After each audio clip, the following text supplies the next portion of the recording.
Welcome to a new daily top Askreddit video. Today's topic: what's something you'd love to see but won't be alive for?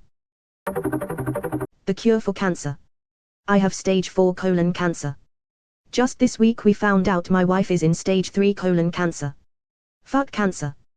She's only 60 years old. Last week, 13-year-old nephew diagnosed with osteosarcoma. 26 and stage 4 cancer patient as well. It's stable and life is comfortable RN, but that can change with every 3-month scan checkup, so the anxiety remains.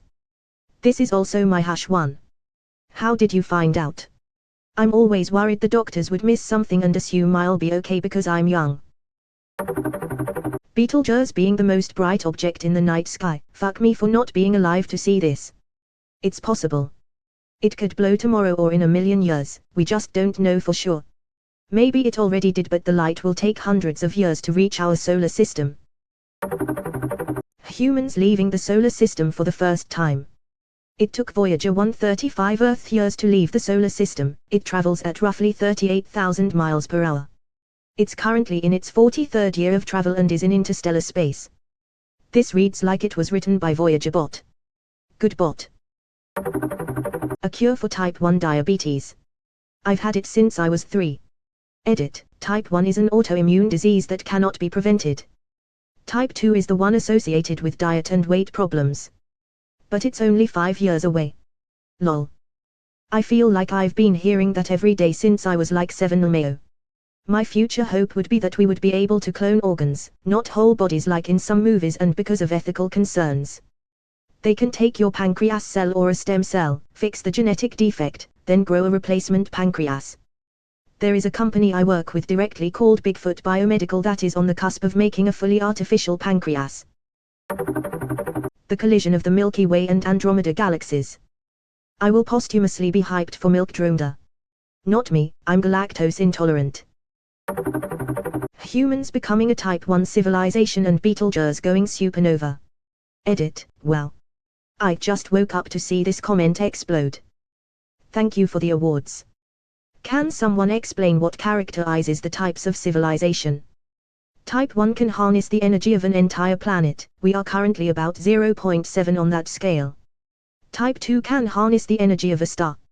Type 3 can harness the energy of an entire galaxy.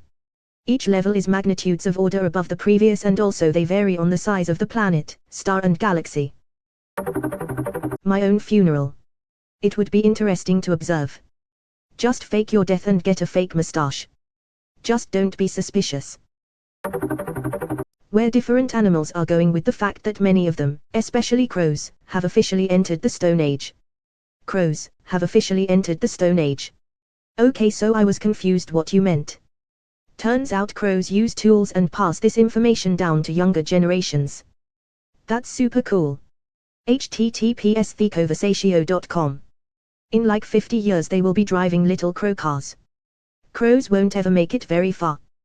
Their lifespan is too short and their ability to manipulate objects is too limited. Octopi have the same lifespan issue, so they are unlikely to advance far as well. The smart money, is on raccoons. They have a good lifespan, a great ability to manipulate their environment, and they are omnivores. Not to mention an uncanny ability to judge situations. When they scamper onto my porch and I holler at them to go, they don't run. They eye me up with a look that clearly says your lazy ass isn't putting that joint down to come get me, and they are absolutely right. Traveling to different planets like how we travel to different countries. I would settle for just getting the chance to visit space. I would like to see humans leaving the solar system. Or I would like to see the highways fixed without multi-year rollouts, making it the safest job you can have in America. Solar system, here we come. Just what happens? I want to know what happens to all of us in 100 years, 200 years, 1,000 years. If given the opportunity, I'd time travel forward, not back. Whatever happens will be crazy. I never really thought deep about the day becoming a reality. Will we move to another planet? Will a virus take us out? Meteor. If we survive all of that and do populate Mars one day, the sun will still inevitably die. And if we haven't figured out how to populate outside of the solar system by then humanity is gone for good. What's wild is it isn't if, but when? This probably has already happened many times to other civilizations deep in the universe. Even on a smaller scale like everyday life, imagine all the technology and all the magical things that could be around. The future, even 100 years from now, could be a very, very different world. The Earth's magnetic pole flip. This would actually be really interesting. I wonder how many animals use the magnetic field for navigation, and will they be confused when it happens? When it happens? Sorry, what? I didn't know about this. When will this happen? Why? Sometimes I randomly think about what it would be like if this happened, or I think about some weird cosmic disaster happening and the Earth just explodes into space particles and I give myself a quick little panic attack. The Earth's poles have flipped numerous times in human history. That's how they date pottery. Hailbot comet. Projected next viewing in 4380. Yeah, I'll be long gone. Fun fact, there was a group of hailbot cultists that killed themselves the last time it came around. They were an odd bunch. Among the dead was Thomas Nichols, brother of the actress Akela Nichols, who is best known for her role as Uhura in the original television series of Star Trek. Is it the Heaven's Gate cult? I should have probably added serious. I would like to know how many James Kirk would be born in March the 22nd, 2233. Is today his birthday? It's my birthday. I've always been a huge Voyager and TNG fan.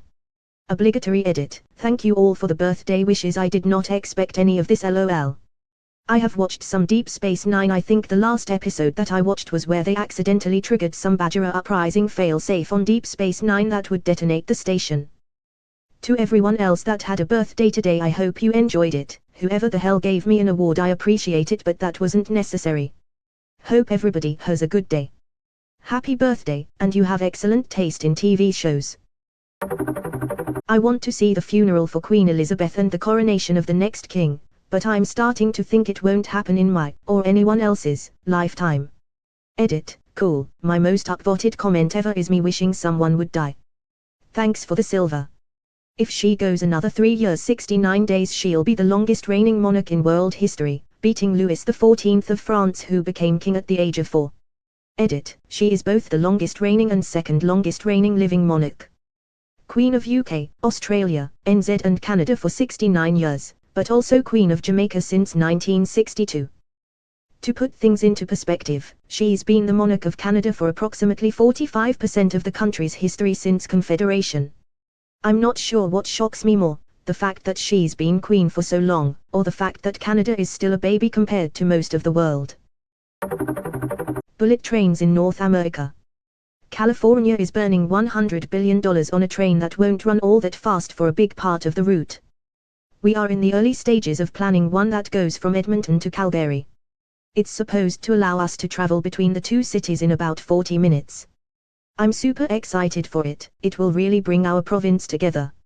MC David can close that distance in half the time. My son grow up. He's 6 and I've terminal cancer.